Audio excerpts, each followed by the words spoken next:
Good morning mga buray! Today is Saturday and Yasumi na naman. Samahan niyo na naman ako sa aking buong maghapon dahil weekend, another vlog, another video, another kaekikan sa buhay. At ngayon nga ay medyo maulan sa labas kaya hindi ko alam kung matutuloy kami ngayon kasi plano naming mamalengke. So, let's see.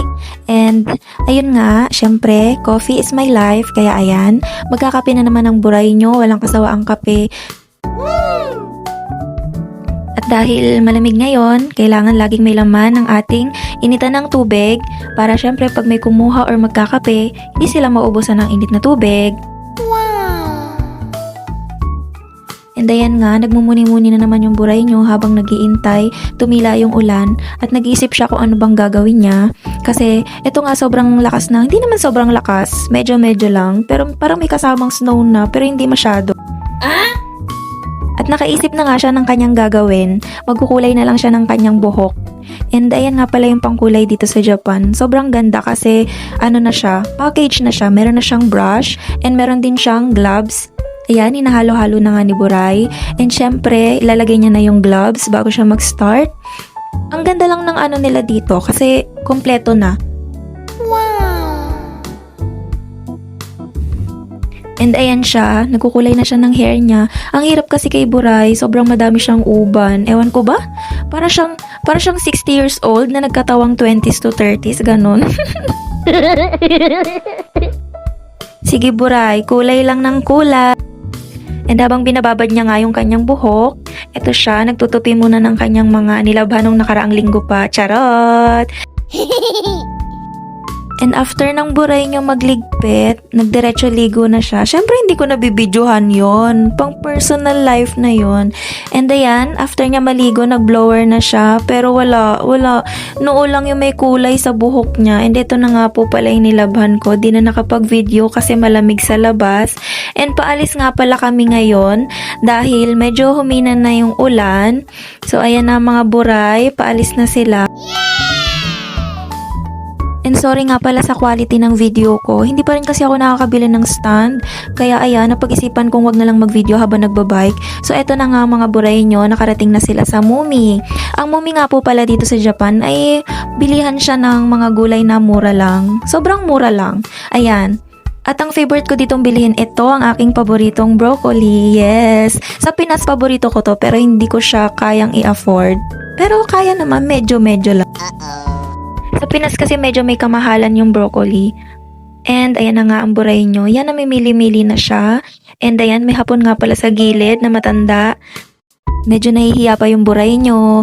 Siyempre, alam nyo naman, mahiyain. And ayan, namimili-mili lang siya ng mga karne kasi tapos na siya mamili ng gulay. And ayan na nga yung mga Buray na kasama niya. Ayan, hi to my vlog. And yung iba nga po is mga suplada. Hindi. Ano lang sila? Shy, charot. And ayan na nga, ayan nakita na yung dalawang Buray. And ito, ayan, mukha na dismaya na sila kasi mababawasan na yung lopod nila. Pero wala hindi naman pwedeng hindi tayo kumain. And ito na nga mga napamili ko, mga gulay. Mas marami talagang gulay. Ewan ko ba?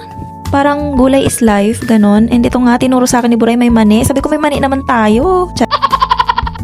And eto na, ang reality, magbabayad na ang Buray nyo and mababawasan na yung kanyang lapad. And syempre, hindi mawawala sa buhay yan. Kailangan magbumili ng pagkain, alangan naman magpagutom tayo.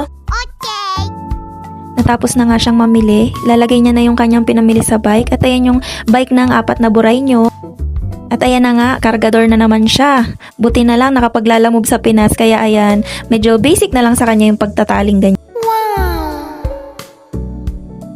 After namin mamili sa Mumi, napag-isipan namin mag-Daiso at sa kasamaang palad, nung kami papunta ng Daiso, akala ko ang ganda-ganda ng video ko. Pero tingnan nyo naman, may nakaharang, ewan ko ba ano yung net na yan, net ba yan or basket ng bike ko ata yan. And dito na nga kami sa Daiso. Ito nga pala yung Daiso. Siyempre may Daiso din naman sa Pinas, pero ito yung Daiso talaga, literal na nandito sa Japan. And yun, nagtitingin-tingin ng mga relo, syempre pang regalo. Yun, tinatandaan lang namin yung mga gusto namin bilhin para pag uwi na, saka na kami mamimili. Ayan, tamang pakit na naman ang mga Buray nyo. Hi naman kayo sa vlog ko. Ayan, ang isang Buray at itong dalawang Buray naman, medyo busy sila, pero hindi sila mahiyain. tingin-tingin lang habang wala pang sahod.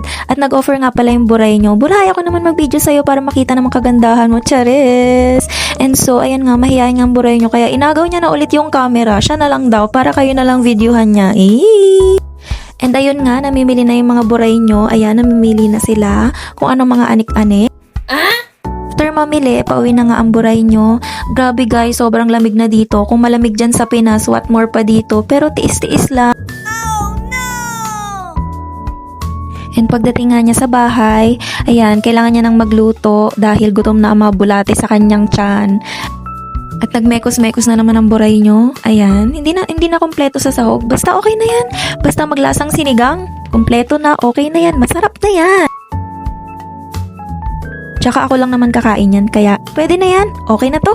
And sisimulan niya na nga ang pagluluto. Hindi ko na iano sa inyo isa-isa. Joke lang, nagalit bigla eh. Siyempre hindi ko na isa-isahin yan, alam nyo na yan. Pero ako kasi gusto ko, pag sigang, ginigisa ko talaga siya para yung lasa niya, ewan ko lang, parang mas gusto ko lang. Siyempre kanya-kanya namang trip tayo, diba, ng pagluluto. Dito ko natatapusin yung vlog ko. Sa susunod na weekend ulit. Bye-bye! Macarena, dala tu cuerpo alegría Macarena, que tu cuerpo para dar